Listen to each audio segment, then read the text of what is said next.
All right. Hello, everyone. Welcome to the panel discussion, Disaster Mitigation in Texas. My name is Bernd. I'm part of the magicplan team. If anyone's out there that's not familiar with magicplan, we provide a mobile app to create floor plans, field reports, and estimates. All of that while you're on site. But enough with the marketing taglines. Today is not supposed to be about magicplan. Today is about disaster mitigation in Texas. So before we start off, I have a few housekeeping notes to go through. For everyone attending this webinar, all of your microphones and cameras are off by default. So if there are any questions you would like to submit, you will find a Q&A button at the bottom of your screen. There's also a chat button, but if you have any questions you'd like to submit, please use that Q&A button. And we're going to try and get all of your questions answered at the end of this session. One final note, this session will be recorded, so you can expect to get a recording of this discussion in the next few days, right in your email inbox. So with no further delay, let's get things started. First off, I am sorry to have to inform you that Clark Brown, founder of the Alliance of Independent Restorers, will not be able to join today's session. He had a last-minute change in his schedule, and he's actually asked me to let everyone know how disappointed he is that he won't be able to be here today. So on the panel today, we have Josh Winton from Discreet Restoration. Josh jumped in last minute. Thank you very much, Josh. We have Ian Elmer of Warren Restoration and Andreas Böhm, CEO of magicplan. So guys on the panel, if you could start your cameras and unmute yourselves, please, and then we can get things started with a round of introductions.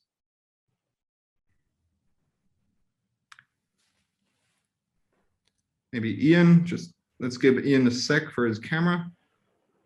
It says that the host has stopped it, so I think you're going to have to hit the green light on that. That's right. Here we go. Appreciate it. All right. Okay, Josh, why don't you go ahead? Thank you for having me, first and foremost. Like everyone, I'm a little disheartened to hear that Clark couldn't make it today. But thank you guys for having me. My name is Josh Winton. As you can see there with the lovely funny pic, I love technology. I am the owner and operator and president of Discreet Restoration, and I've also been a extremely long time magicplan user, and happy to be here today.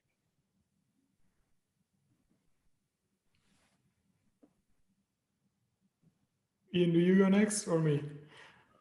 It doesn't matter, either way. Hey guys, I'm Ian, here with Warren Restoration. I've been using magicplan for a couple of years now, actually I think 3, pretty close to it if not. Just here to join in on the panel discussion, go over some things about Texas. Happy to be here, be a part of this with everyone. Cool. Then my name is Andreas. I run magicplan. I've started off as a user myself. I have a background in the renovation and restoration industry, and I'm extremely excited about this conversation today. And to kick things off, I mean, one of the points is we are talking about the disaster mitigation in Texas, but neither of you, Ian or Josh, are actually from Texas. So how did you actually end up there? What kind of kicked your thought process off? When did you decide, hey, we need to pack our stuff and get over there? Our kind of,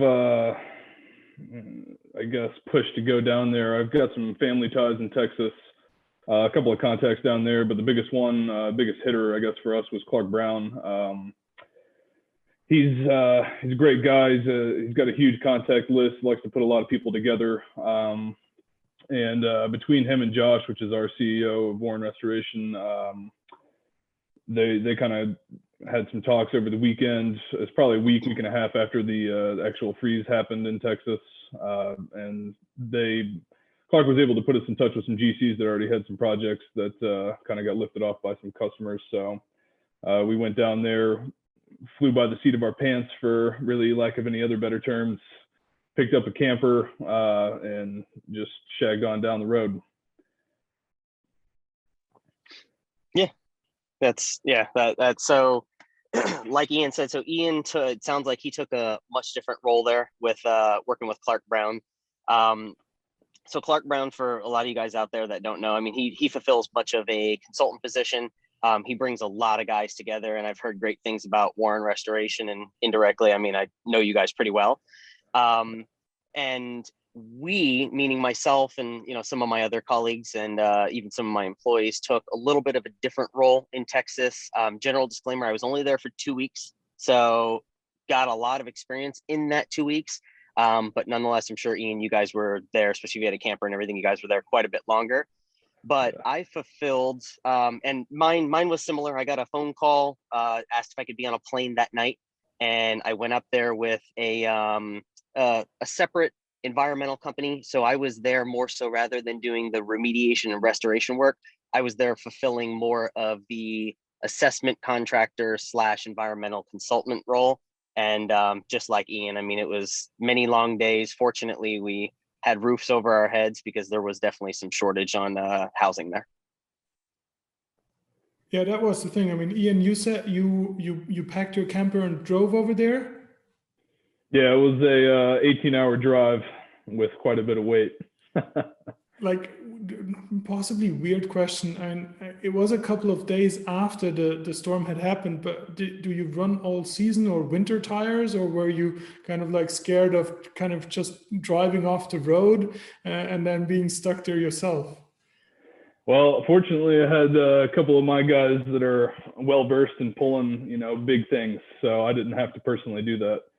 I just I was the scouting party, so I took the truck and rolled on ahead of them. And I mean, on this one, how much of your team did you bring? Was it just you and like 2-3 guys? What was the decision making there? And how did the communication between you being on site and then possibly people being back home at your kind of like main facility? How did that work? So initially I got 8 guys that work underneath me. So I took 6 of them. We all left on a Sunday evening. Left 2 guys here to kind of handle everything back at home. Fortunately, we weren't super slammed here, so it kind of just panned out for us in fortunate ways. So team of 6, Josh came down with me for the first couple of weeks just to kind of help with the process of picking up a bunch of work, doing the initial phase of everything. And then the other 2 guys here were able to handle some things. We did end up having some fairly large jobs pop off back home, but Josh was able to fly back and handle that. And I stayed in Texas for 5.5 weeks, somewhere around in that range, to get everything up and rolling and then finished out. And I mean, those 5.5 weeks, was that planned? Did you know in advance that, okay, this is going to be like a 6-week project, or you thought, okay, it's 10 days? Like, how does that go about? Initially, we planned on being there for 2 weeks. As I'm sure most people throughout life come to be aware, Plan A never works.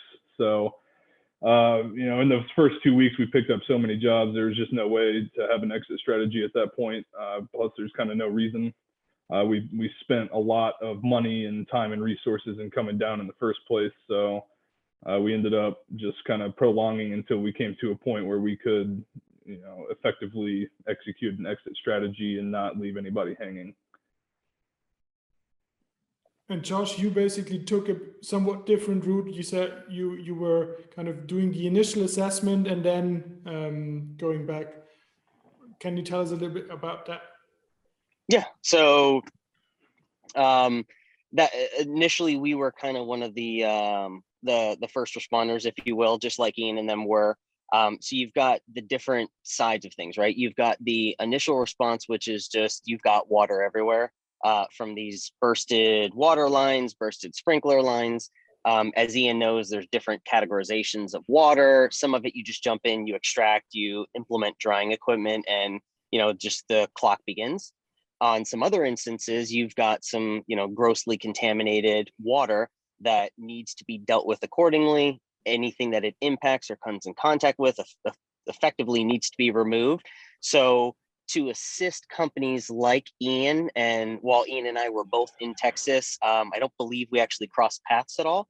And I'm sure because Texas is currently a big state, who knew? But we would go in and we would assist the restoration contractors that we were working with in identifying the categorization of water, identifying the level of contamination, whether there was gram-negative bacteria. And then obviously by the time, and Ian could probably attest to this, that we got to some of these properties, I mean, they'd been sitting wet for, weeks on end. So now we've got microbial amplification and things of that sort. So our role was much different than, the grueling tear things out, manipulate the equipment. It was more, providing a liaison position to the restoration contractor. Okay.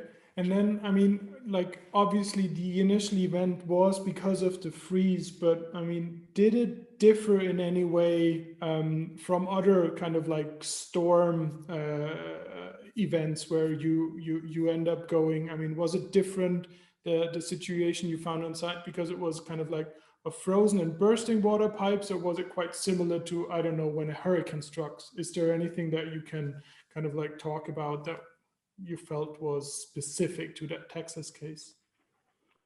Yeah, so typically in a hurricane event, you're going to run into a much different scenario. You're going to have blocked roads, power outages, food and water. A lot of resources are extremely handicapped during those kinds of disasters, whereas this one was quite a bit different. It's just kind of a get in and get out scenario. There wasn't any, roadblocks that you would come across during a hurricane. Piggybacking off of what Josh was saying, a lot of the issue was just trying to find lodging for, employees or anything of that nature, because a lot of the residents in Texas themselves had to, relocate to a different hotel, apartment, Airbnb, what have you. Everybody has to flee their residence. A lot of what we saw down there was just mass flooding of entire floors of houses. So it wasn't just a kitchen or, something typical you'd see on a day-to-day process. So it was quite a bit different, just because you didn't have the typical challenges you typically, that you would in a bigger natural disaster. So that's my 2 cents on it anyway. Yeah, I wholeheartedly agree. I mean, the biggest thing is like when we, I don't know if Ian, you were down in Panama when that last hurricane went through, or even Florence. But I mean, first thing I noticed when I was in Panama is driving down the road and there's a boat on the shoreline sideways. And I'm like, I don't think that's supposed to be there. So just like Ian was saying, like, you drive into town with this expectation of disaster, right? And you're driving through Dallas, you're driving through Austin, you're looking around and like, there's no indication. Street lights are still working. Like Ian said, there's no roadblocks whatsoever. There's not, lanes closed. There's not trees blown over. You don't see blue roof tarps everywhere. So it was, at least for me, having responded to still not a lot, but I think I'm 3 or 4 hurricanes in, if I recall, definitely enough to, see your fair share. It was a much different experience just on that initial arrival. And then just knowing that, like Ian said, I mean, you're having to get in and get out, and like, you'd never even know the apartment complex next to you is just in disarray until you start seeing the vehicles roll up. Okay, wow. And then, I mean, but what I get, the main issues were lodging, and I would assume power generators. I mean, what was that an issue, or electricity? What? Electricity wasn't an issue. Lodging was just really kind of one of the bigger obstacles to face upon arrival, but that's, in part why we picked up a camper, just because we knew going into it from previous experience, just going through hurricanes and other disasters like that's always a number one issue. As soon as you arrive, we got to get set up some kind of a home base. That's really one of the biggest. That's step one. Anybody that does any kind of storm chasing or helping out in big disasters, number one is getting your command center set up. That way you can get everything rolling from administrative side down to your technicians that are actually out in the field. States away miles and miles, so on and so forth. So, but you know, we really didn't run into your typical obstacles that you would find in bigger natural disasters. So it was kind of a blessing in a way. But just like Josh is saying, I mean, arriving in Texas, you would never know that there was mass, you know, widespread damage in several different cities. Okay, that's interesting. So now you touched on your command center. I don't know, can you tell us a little bit more about how much happened on site then in Texas? How much happened kind of like communicating back to North Carolina? And like, what was the communication between the team going on? So just, I mean, at least speaking for us in particular, you've always got some kind of a chain of command that you want to have set up. I've got the administrative side back here in North Carolina that we would just, you know, relay all of the details to for a job. So address, phone numbers, contacts, any kind of subcontractors that you have on the job, things like that. Just that way you've got a right-hand man to kind of make some of those phone calls and alleviate some of the pressure off of myself or any of my techs, so we can actually do the dirty work down there without a bunch of interruption in between, having to talk to a customer here, talk to a customer there. I mean, naturally that's going to happen for me at least anyways, but you know, taking that pressure off the technicians so they can get in there and get the job done effectively and as fast as possible so that we can move on to the next one. I mean, just to give you an idea, our company personally handled 23 claims in Texas over that 5.5-week period. So it was a nonstop rodeo, you know, right up to the end.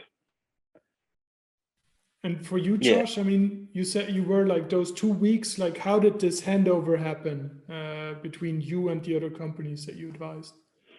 Yeah, so for us, I mean, I think anybody who's been in these type of events would agree that, I mean, 2 weeks literally. So on average, the best way I can put it is a week feels like a day. I mean, maybe it's a little bit of an exaggeration, but it flies by working, you know, at least on the assessment side, 10 to 12 hour days. And most of what we're using is, I mean, our very strong biceps to hold flashlights and things like that. So like, kudos to Ian's team, who, I mean, they're swinging hammers for, you know, 10, 12 hours a day with breaks. So like, you know, much respect for the guys that actually go there and physically do the work. But to answer your question, as far as for us, the difficulty that we had were on the side of the logistics when it comes to the transportation systems, right? So FedEx in particular, who holds the account for the environmental company that I work for, we had delays averaging from, you know, best case scenario, we might have got one on time, but usually 24 hours, all the way up to maybe, you know, 3, 4, 5 days delay. So imagine if Ian's company is there waiting on results for, you know, asbestos testing that, you know, some of my other colleagues might have collected some asbestos samples, right?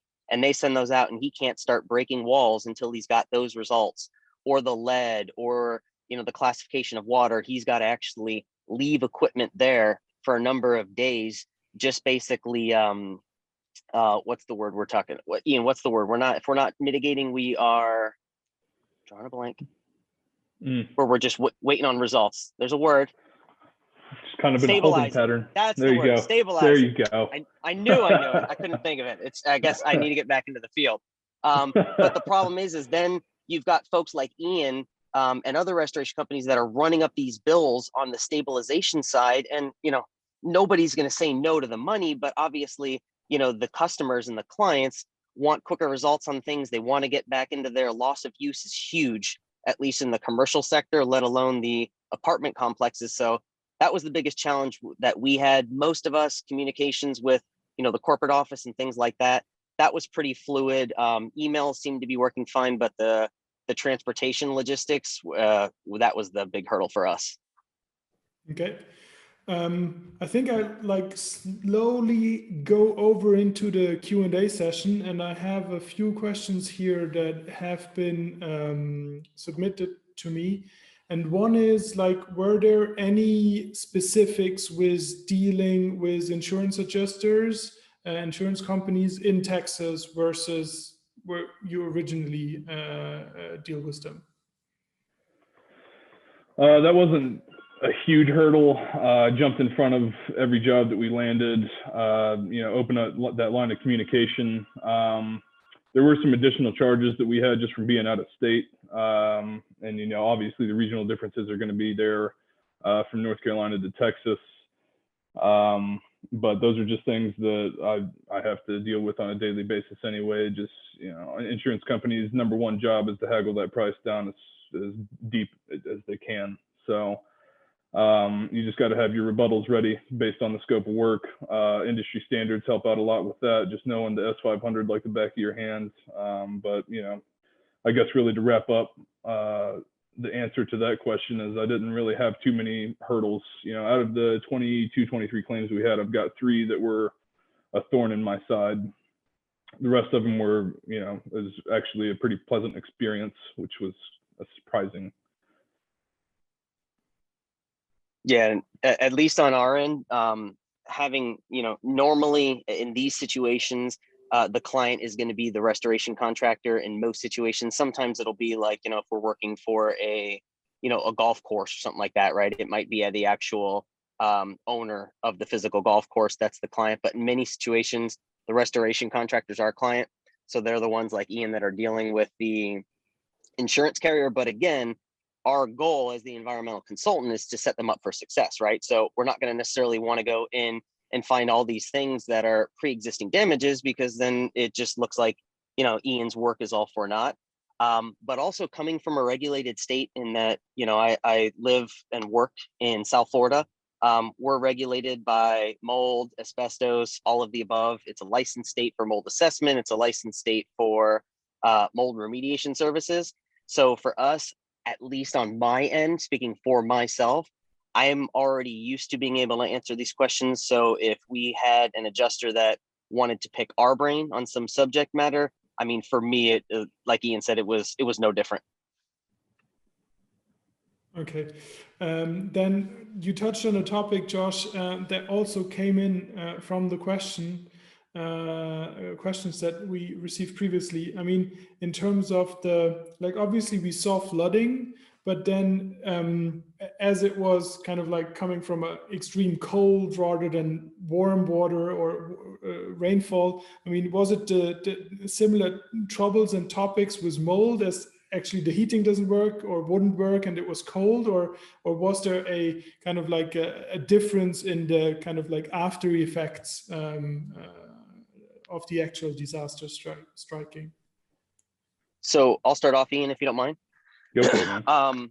So at least from our viewpoint and my experience there, and just hearing through the conversations of, the Clark Browns and the other consultants that were there on behalf of either the carriers or the clients, the general consensus was that we had a major water event that happened, right? There's no denying that obviously insurance carriers were not prepared for this. So I can imagine that Ian still probably has a ton of outstanding claims here with these carriers. So there was no question on, necessarily whether or not there was coverage, other than I think the initial hurdle was going to be, until it was a named storm, would this have been something that was covered, where it got dubbed as the winter storm, right?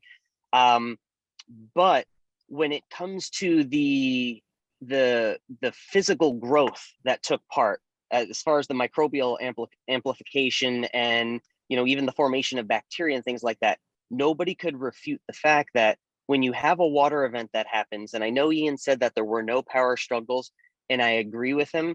I think early on, probably before we all got there, there was definitely some power struggles because, they lost power from the flooding.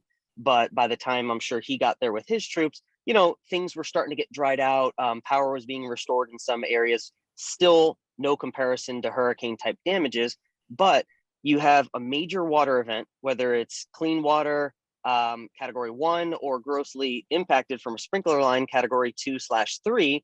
Now you've got the loss of power within these dwellings. And then now you've got an issue where there is no ambient, there's no ambient controls, right? We cannot condition the environment. There's no dehumidifiers there.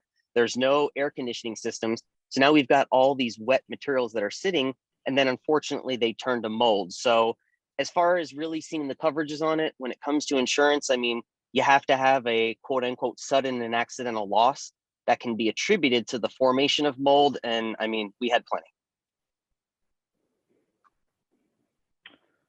Exquisitely put. Yes. So Ian, I take that as nothing more to add, or you're taking it go and put No, in I think even that more. was beautifully put. Okay.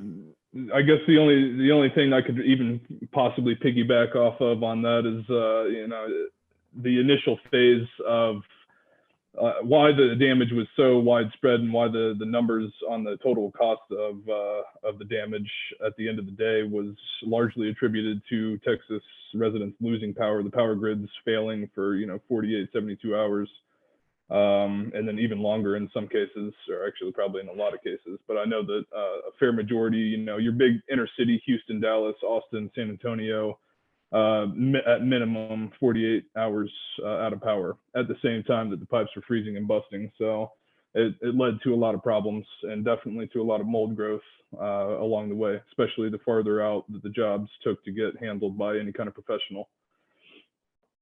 Okay. Yeah, just to jump in, Andre, sorry to cut you off. And right, I know I just gave you the shut up card. I'm so sorry. One of the other issues with the power grid failure was that there was no heat load within these units as well. So normally you have the heat that would counteract these pipes from freezing and things like that in conjunction with, folks running the water. And the second you lost power, it was like all bets were off, let alone the discomfort factor. So that was kind of another issue that really was hard to refute. Okay, and then, subsequently touching a bit on it, one question is, do you provide inspections and replacement cost estimates for the homeowners or property management companies, I guess, kind of like beyond what the insurance would cover? Does that make sense? If there was like basically any kind of work that came out of pocket, is that the question? Do you see the Q&A there, Ian? It's the way it's worded was a little difficult. I don't know if the anonymous attendee wants to rephrase that, but it sounds like, yeah, dude. Oh, I see. Yeah, I do. So we do, like, typically we would provide the inspection process, the replacement cost estimates, along with the mitigation estimates all up front, just to have that transparency with any of our customers. In a case like this with the natural disaster and everybody's widespread. So here's one of the biggest things was all the local restoration companies and professionals that could handle work like this were, like, as soon as the day that this happened, they had, their phone lines were flooded. So instantly they were out 4 weeks. The first initial, as soon as I landed was 2 weeks. Within 48 hours of me being there, it was a 4-week wait. So for people all around the country to come to something like this to help out is definitely greeted with open arms, because otherwise these guys would be waiting. At the end of the day, they're going to get pushed back even farther than that 4-week assessment. So you're talking 6 weeks. And then you've got real mold growth problems along with the microbial growth. It gets real bad real quick. But anyways, to answer the question, we do provide all those estimates up front. Us personally in Texas, I did not do any of the rebuild estimating while I was down there, largely due to the fact that if we took on any rebuilds, then you may as well move there. With 23 claims to go through each one of those and to rebuild these, and I'm talking like 6,000 square foot houses. So this is not a 2-3 week process. Each one of these is going to be months long to get them rebuild up to code and so on and so forth. So while I was down there, I did perform all the inspection processes, and then I provided the mitigation estimates up front to those that needed it. And some of those customers just wanted me to get down to business right then and there, which we did. So that's, I guess, my answer to the question. Follow-up question from me there, like, could you mentioned initially that you had kind of like a large and distributed network of people where kind of like you tried to pull the strings. Could you help in kind of just giving a suggestion or recommendation for anyone to then do the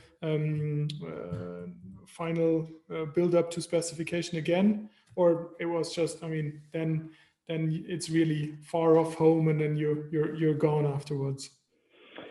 Yeah, so for us, that was kind of one of Clark's biggest roles that he played for us, is if I could get in contact with a general contractor down there that could handle the rebuild, and we would just work in conjunction with that client. That was the best possible course of action. That way I'm not, obligated to stay down there for years at a time to work through all these claims and get everybody rebuilt back to the way they were, or restored, for the proper term, pre-damages. So my biggest suggestion is, if you can, while you're down there, make some contacts, put your feelers out there, find somebody like Josh or Clark. That's why those guys went down there. They didn't perform the, dirty work, if you will, of going in and swinging hammers and crowbars, but they played a major role in setting people like us up with people that could handle the rebuild aspect. That way, you're not obligated to stay down there when you have your normal day-to-day operations in a state that's halfway across the country.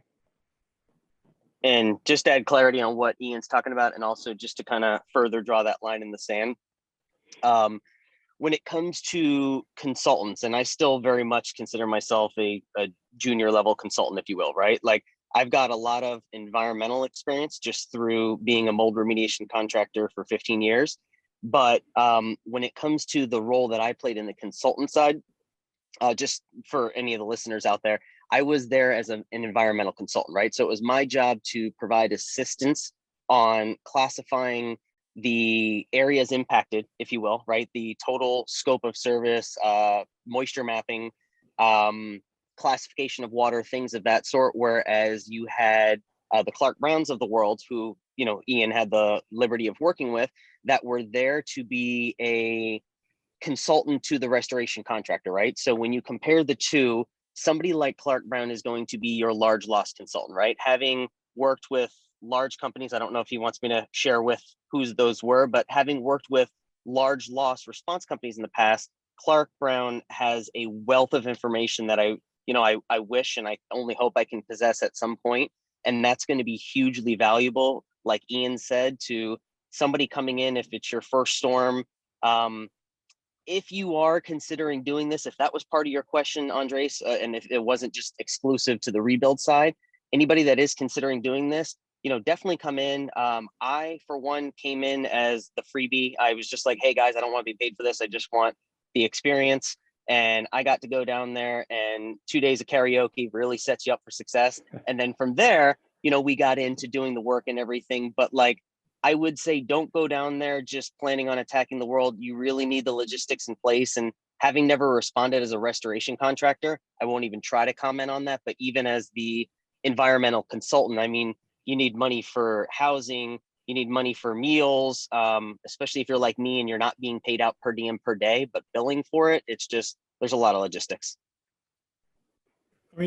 On this one, maybe, I don't know, if you're comfortable talking about it, but how much of a kind of like financial risk would you say you took, and have you been paid yet? You want to start, Josh, or you want me? No, I want to hear how much money you're owed. I'm so excited. Well, just to put it into perspective, our initial, just to go down to Texas with buying a camper and everything outright, was at minimum 100 grand. So we're somewhere in between 100 and 150 up front, right out of the gate. So going down there and picking up these jobs, obviously our number one goal is to help as many people as possible. I'm not going out here just to make a buck, but at the end of the day, we are a for-profit company. So putting that much money up front, as soon as you take off from home base, is a huge risk factor, especially if you don't have any kind of reserves, or if I lost my train of thought on that. When I say if you don't have the reserves, and if you don't have any kind of connections, or the financial stability to be able to make that happen, it's not going to be something you want to jump into for a 5.5 week period. Just like Josh was saying, so just on a wider scale, since I had 6 of my guys with me, plus we had our CEO out there. So, initially you got 8 total people out there in Texas. You had per diem every day, lodging costs. So, paying for, in our particular case, was the campground and all the utilities involved with that.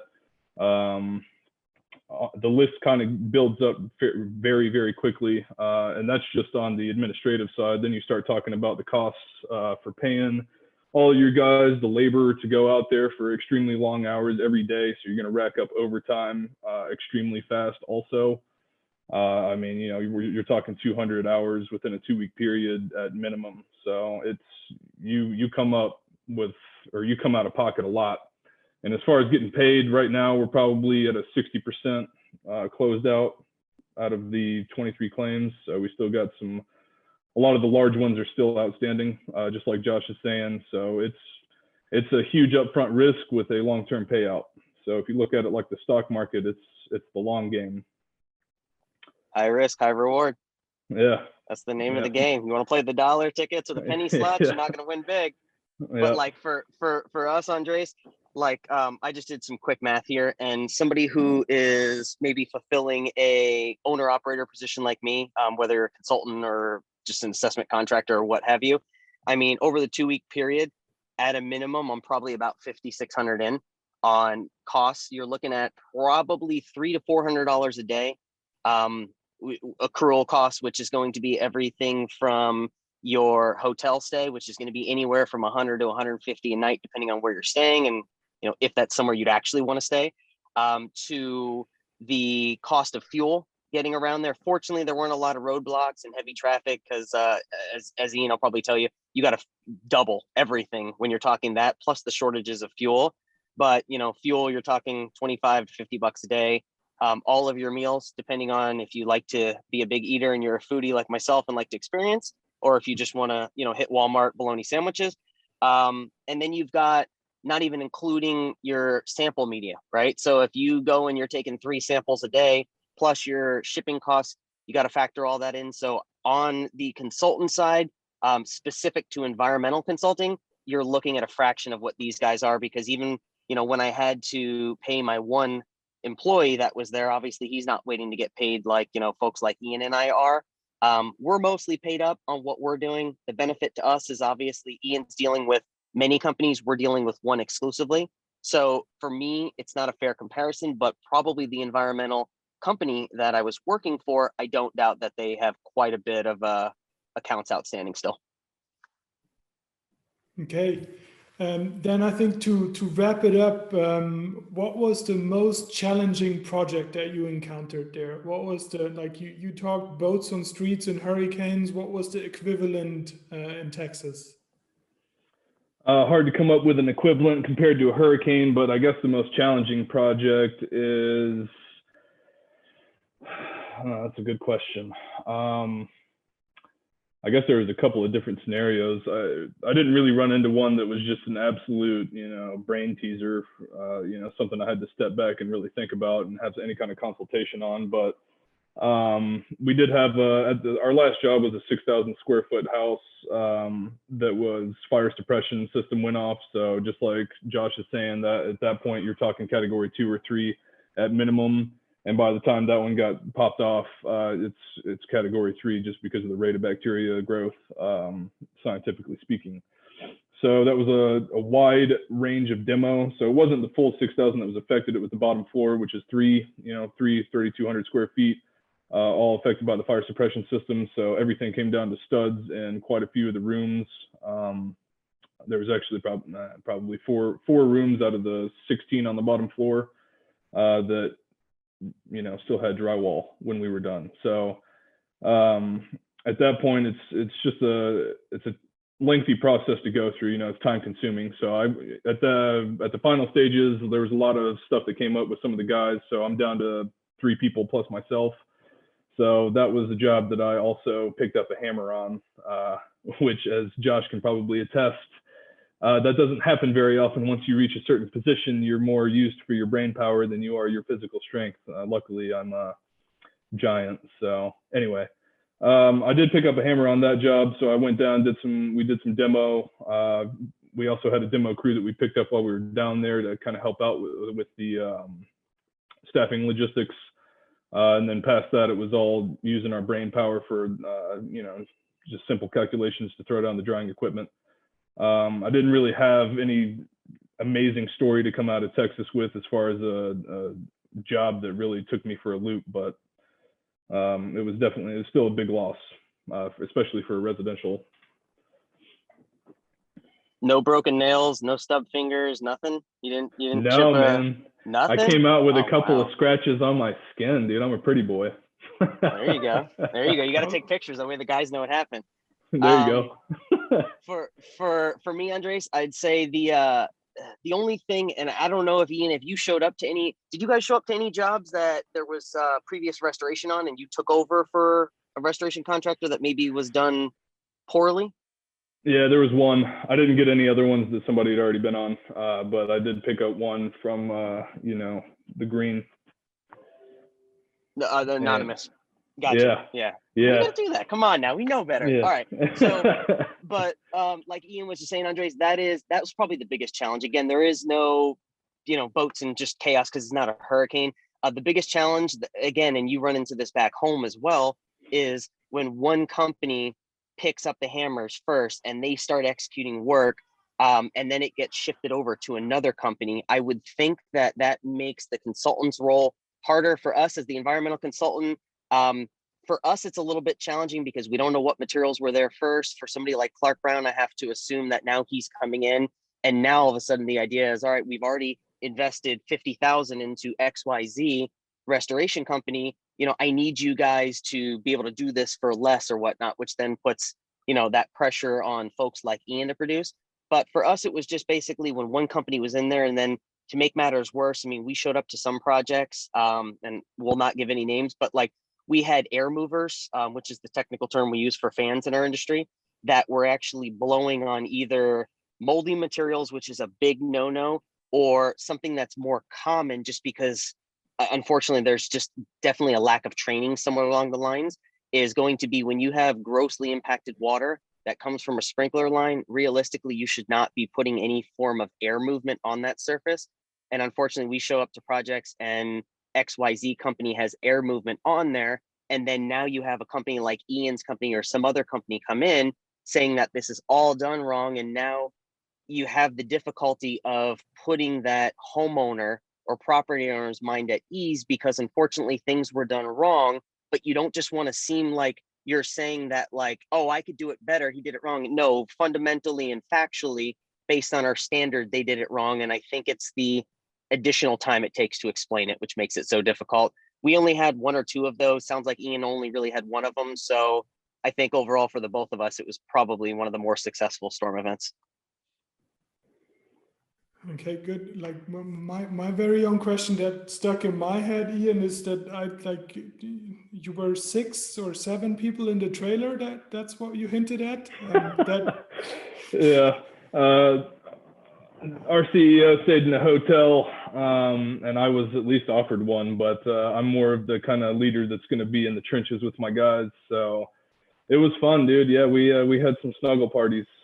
It was a 30-foot camper, but even then, man, that was a little rough.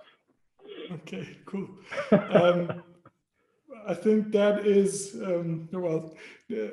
thank you for sharing this. It is the kind of like a challenge in itself, but you managed it quite well and took fun out of it. To be honest, I think I would wrap it up. I thank you a lot for taking the time today. We are going to see if we provide a structured way to answer all the questions that came in the Q&A, maybe with the email. Again, thank you for taking the time. Really interesting coming from my aspect, which is kind of like far off. And best of luck, and looking forward to probably a next session on another topic. Awesome. Yeah, I appreciate you guys having me. It was good seeing you, Josh. Hopefully we'll see each other again. Likewise. Thanks for having us.